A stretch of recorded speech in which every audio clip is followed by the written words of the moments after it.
Let's hear from our panel. Joining me tonight is Queensland Liberal Senator James McGrath and Michael Costa, former New South Wales Labor politician and State Treasurer. Great to have you on the show, gentlemen. I'm going to start with you, Michael Costa, because Malcolm Turnbull could well have led the Labor Party if he'd had his way when he was seeking pre-selection a number of times. Does any of these revelations over the last few days on Sky and, of course, on the front page of The Australian surprise you? Not at all, Peter. I mean, look, the fact that Malcolm Turnbull wanted to superglue himself to the Prime Minister's chair, I don't think is a revelation to anybody. Look, we've got to have these, I suppose, bloodlettings or clearing the air sessions after these events. I hope this doesn't go on for too long because really the Australian public doesn't care. I know this is important for the Liberal Party and maybe some political commentators, but people made their decision.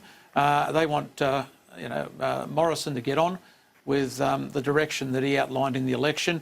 And I think that's where the public's interest really lays in this. I mean, the sooner we forget about Malcolm Turnbull, as I forgot about Kevin Rudd, who's in a similar vein, I think the better off the Australian body politic will be.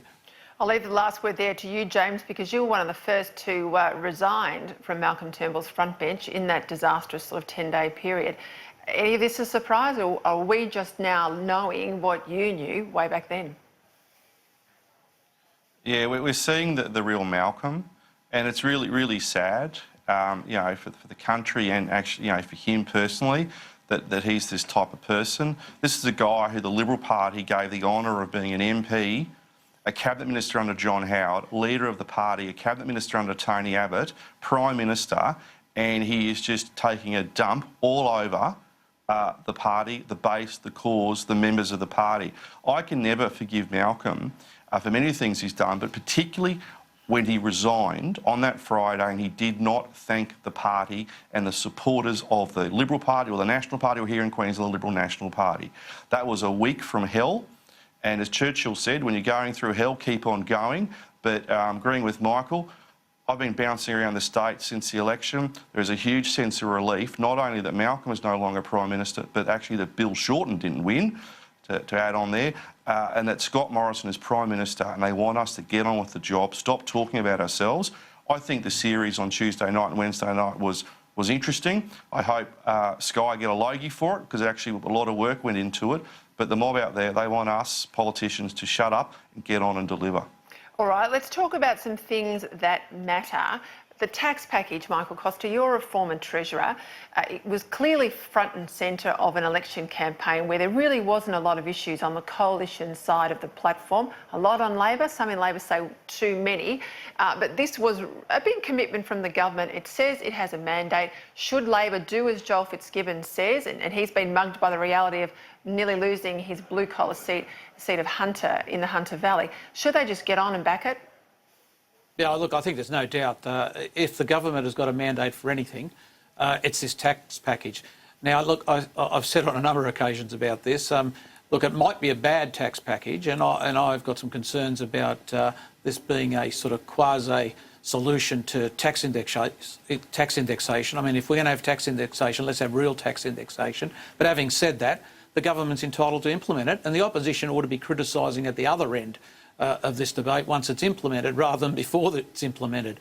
I mean, this nonsense about unfunded components of this package and the sort of implications of the budget are absolutely nonsense coming from a Labor Party that went into the election with a massive unfunded promise around renewables, which, we couldn't get a commitment from them on any of the initial costings. So the politics of this is pretty clear. Get out of the way, let them implement it. And if it turns to naught, they ought to be in a position to criticise before the next election and put their positions at that point. But, the arguments to date are just nonsense. It just reflects a lack of recognition that they lost the election, in my view. James, on the issue of John Setka, we saw yesterday his wife made it clear that she was the woman at the centre of the harassment findings and not allegations anymore. He pleaded guilty and she admitted that she was the other party to the offence.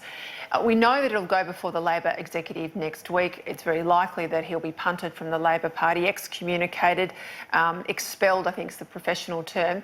But what does it actually mean? Because he'll still run the biggest construction union and its biggest branch in Victoria. And James, does this show that the unions run the Labor Party regardless of what the Labor executive might like to think? Yeah, totally. The unions do run the Labor Party, and this guy should be kicked out of the union movement, kicked out of his union. But what it shows is that the CFMEU is basically just a criminal cartel. We know that, and he's just he's the living embodiment of it. Their standover tactics on building sites, how they want to grind business and jobs into the ground. This guy is a thug. The fact that he's still in the Labor Party. If someone in the Conservative parties, if someone had done something like that, they would have been expelled within hours. Whereas Albanese, is becoming as effective as a broken thong. This guy is saying, "Oh, we've got to wait to the meeting in 2 weeks' time." If it is that important for the Labor Party to get rid of him, get rid of him now. There's a thing called telephones. Labor Party can use telephones and have a teleconference and expel the guy. You can do a flying minute over email. This just shows how weak the Labor Party is when it comes to standing up to the unions, because the unions bankroll the Labor Party. Michael Costa, how does Albanese proceed? Because, James is right. He only has certain limited power. It pertains to the Labor Party, not the unions. I'm sure he's got tacit power, can pick up the phone and have tough conversations. But in the end, if push comes to shove and this guy wants to dig in, which he clearly does, and his members support him digging in, what can Anthony Albanese do, and how much bark is he going to take, promising he'll bring down CEQA and not being able to do it? Look, I don't think he has any ability to remove John CEQA from the CFMEU. I think that's the reality. That organisation, and I accept all the characterisations of it that I've just heard. It is an organisation that's for many years performed appallingly in the building sector. It ought to be dealt with on its merits as an industrial organisation. In terms of the Labor Party, he certainly does have the ability to remove CEQA from the ALP, but I don't think that changes the fundamental dynamic. The unions do control 50% of votes in most key bodies of the Labor Party. They still will have influence over policy. The CFMEU, unless it decides to disaffiliate from the Labor Party in retaliation, will still have delegates at conferences, either at the state level or at the national level, so it'll still have influence. I think the real issue here is, how do you deal with a union that hasn't been performing to the standards that the Labor Party ought to expect? We've had history on this. The deregistration of the BLF, correct? Correct. 2 decades ago. Yep. This is not a new problem. It's the same problem manifesting itself in a modern form, and I think it needs to be dealt with the same way that problem was dealt with, and that takes a coordinated effort from the ACTU and the Labor Party, and I just don't think you're going to get that. You don't have Bill Kelty, and you don't have Bob Hawke running the Labor Party, and unfortunately that's where they are at the moment. Just stay with you, Michael Costa, because I want you to help me understand. Look, I am no fan of CEQA. His history, I'm a Victorian, his history goes back 20 years and it's documented through the courts, and it's some of the worst thuggery I've ever seen. It's the sort of thuggery that you'd see from a mafia type outfit, not from a union that says it's legitimate and it should be sitting at the table with business and government around the country doing big deals for the construction sector and the safety of workers. So put that to one side. However, if all his crimes and misdemeanours to date have never resulted in him being removed, yet now a he said, she said about Rosie Batty behind closed doors, which he denies, coupled with this instance where he ends up in court by virtue of a harassment claim against his wife. He pleads guilty to it. His wife stands on the steps of the court and says, "Well, I back him in and all is forgiven," and we're just going through what a lot of marriages go through. If that's what gets this bloke knocked out and not all these other things, is this the new test that you can bring down someone in public life just because someone says behind closed doors you say something that you say you never said? Oh, look, Peter, I think it's more than that. I think it's just everybody's just fed up with him. whether it's the incidents, workplace incidents. And remember, you know, there's some culpability here on the Labor leadership, the political leadership. I mean, they're the ones that have endorsed the CFMEU's policy of removing the building industry watchdog. And, you know, it was only whilst that watchdog was in place that you had some semblance of normality on some of these sites. Yep. So to me, this is really not about the personal issue, as bad as they are. If the two individuals involved want to reconcile, well, that's really up to them. The real issue for me is the policy issue of whether you do have a situation where a union, and let's be clear here, also employers in that industry can act together in collusion to, you know, essentially push up construction costs, which are by and large met by the public or the public sector.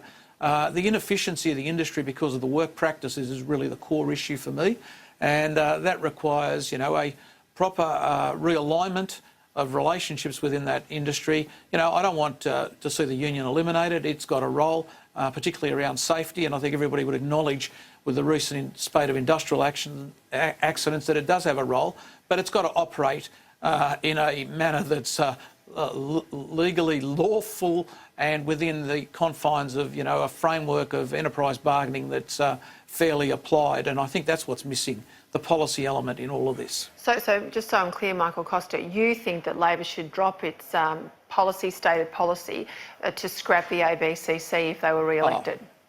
Oh, absolutely. I mean, remember they abolished it for a period of time. They did, and it was brought back by Tony Abbott, yes, on Malcolm Turnbull in the end.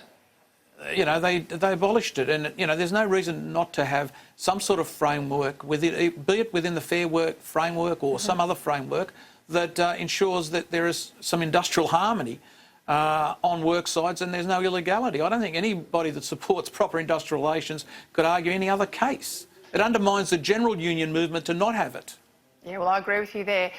James McGrath, I want to ask you, there's been talk about nuclear energy more in the last 6 months than there has been probably in the last decade. We've got ourselves our head around the issues. We understand that there is new safety parameters for nuclear power. We look around the world and see how many countries are using it and using it safely. Of course, a lot of the uranium that they use comes from Australia. You and a fellow colleague, Keith Pitt, who we know is a former electrical engineer before he got into Parliament, want to take this issue up with the Prime Minister. There are reports that you're sending him off a letter. Tell me more if you can. Sure. I mean, Keith Pitt knows more about this, or has forgotten more about this issue than the rest of Parliament put together. So Keith and I, we've now written to the Prime Minister. We've written him a letter that says basically what's been in the media, that we would like there to be a parliamentary inquiry into whether nuclear energy can be a viable energy option for Australia. We think to begin with it could be a Senate inquiry, but we're open to discussions about the mechanisms and the timings and things like that. We believe we need to have an adult conversation about nuclear energy. Too often those on the left just start screaming out and saying, oh, it's terrible, it's terrible. They want to run these scare campaigns. I mean, the Labor Party's already out doing that now. Let's have an adult conversation. Let's look at whether nuclear energy can be a viable part of our energy mix. Let's look at what it's going to cost. Let's look at in terms of the economic costs. Let's look in terms of what the environmental outputs may be. And it's good to see that the New South Wales government, or members of the New South Wales government, in particular the Deputy Premier down there, have backed our calls. And indeed, the Deputy Premier is out today saying we're some places where a nuclear reactor could be built. I think that's getting ahead of the curveball a little bit. Let's have a serious conversation with the Australian people about our energy needs, and in particular, whether nuclear energy can be part of that.